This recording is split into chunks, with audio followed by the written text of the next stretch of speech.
you can actually plug headphones into it and listen to it. So I thought that was pretty awesome. Okay, so ASIC versus discrete sound chips.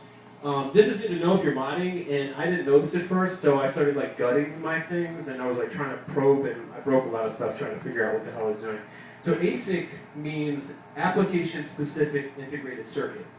And that just means basically they took like several chips and kind of consolidated them into one chip so that they didn't have to like, you know, produce lots of different things. Discrete means that you actually see the sound chip on the board, on the PCB, like if you open up the system.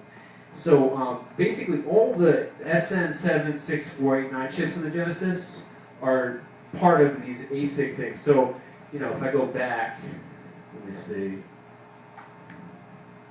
here, the 8-bit chip is in this thing, along with a bunch of other crap, basically. This is like master system and a chip, basically, so that they stuck on the board. So just back to here. I shouldn't have used these stupid raster bars. Okay, so, and then all Model 1 genocide, by the way, that's the plural of Genesis, genocide, for all you super nerds out there. They have a discrete YM2612. Like, you can open it up and you can actually take it out. I desoldered one and took it out, and I have it like sitting on my desk or whatever. But all the later revisions have an ASIC version, and that's included with the Motorola 68K processor. So basically, if you're talking about a Sega Model 2 or Sega Model 3, the later guys that make them smaller and smaller, that's because they had all ASIC versions in there. So if you want like to use the actual chip, then you're gonna want to get a Genesis Model 1.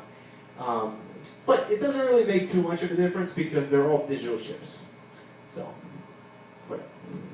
That's just a little thing. Okay, so let's talk about the SN, whatever the numbers are. It's sort of similar to an Atari Pokey chip without the buzzer. It might actually have some of those buzzer capabilities. I'm not sure exactly. I haven't gotten into it too in depth. But really, it's pretty limited. There's 3 channels, and you get 50% pulse width out of all of them, and that's it.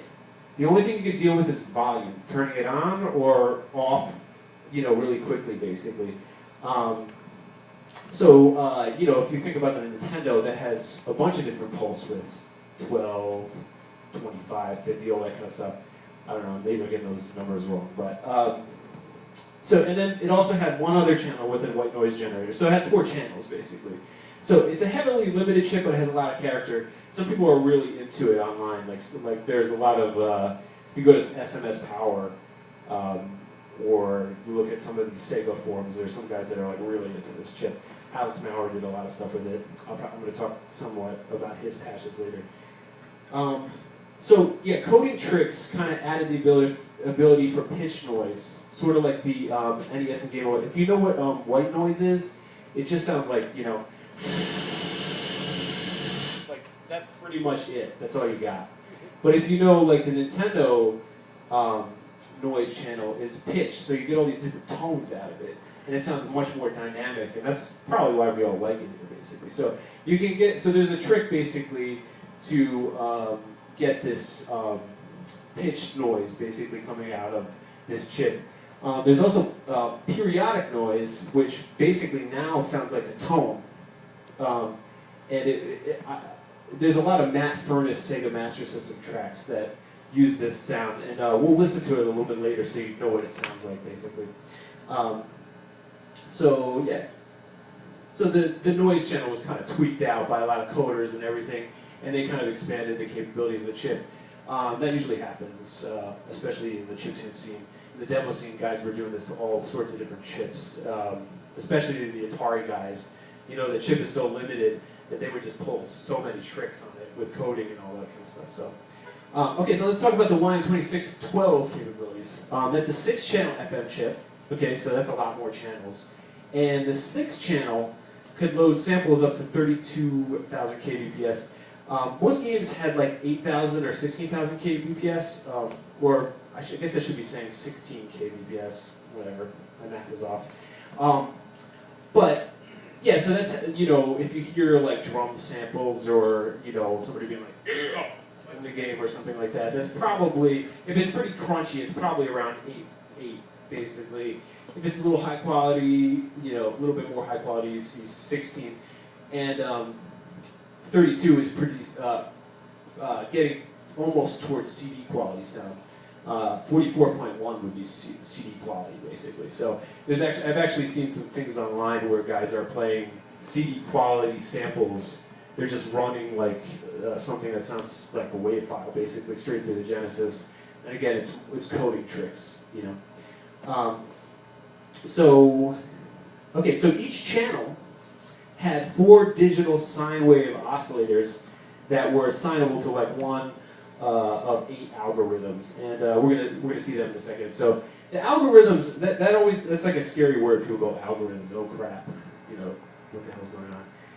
Basically, the algorithm simply set up which oscillator is a carrier, okay, or which one's like a modulator, and that's all it is. So, and here's, I ripped this straight from the help file from VGM Music Maker, and these are all your different algorithms that you have here. Okay, so the green guys are the things that you'll hear. Okay, so that means like in this one, the only thing that you'll actually hear is 4, and then 1, 3, and 2 are all modulating 4, and then 1 here is feeding back on itself. That's what that little arrow means, basically. Okay, there's a feedback option on it.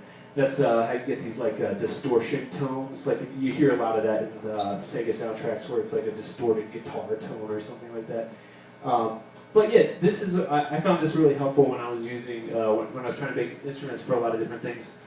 You know, this is a general thing. This says, you know, this algorithm will give you things that sound like a distortion guitar or cymbals or bass or something.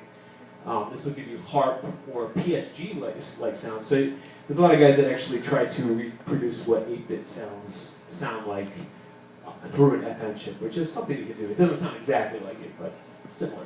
So, you know, you just got all these different things. So if you're trying to make instruments, it's good to kind of start with this chart here to get like a base idea of what you want to go for.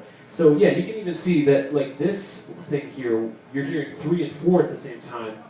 1's modulating 3, 2's modulating 4. So this actually might even sound like 2 instruments at the same time playing in unison. You can get things like that. This might even sound like 4.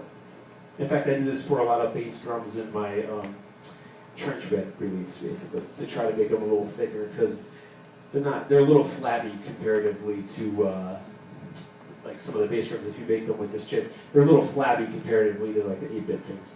So basically, all those, the 1, 2, 3, 4, each one of those is an envelope too, like this. Okay, so you can set them all up, and you should be familiar with ADSR, and that just means attack, decay, sustain, and release. So, you know, this would sound like, you know, if it was like a tone, it'd be like, ding, kind of thing like that, you know. And each oscillator has one of these things. So there are 2 to 4 interacting for one sound, basically. You can choose to actually not use some of them. That's why I say 2 to 4, basically. So yeah, there's only 4 for one sound. Okay. So let's like listen to some tunes, because that's the only way you guys are gonna get the idea of how to actually, you know, use the tracker or something like that. These guys are 2 of my favorite Sega composers. Nat Furnace, he looks all cool there, smoking a cigar. Copy that from Wikipedia. And then this is Yuzo Koshiro, and he did the Streets of Rage soundtrack. So, but let's listen to the Aliens 3 Sega Master System. This is not Genesis. This is the 8-bit version beforehand. And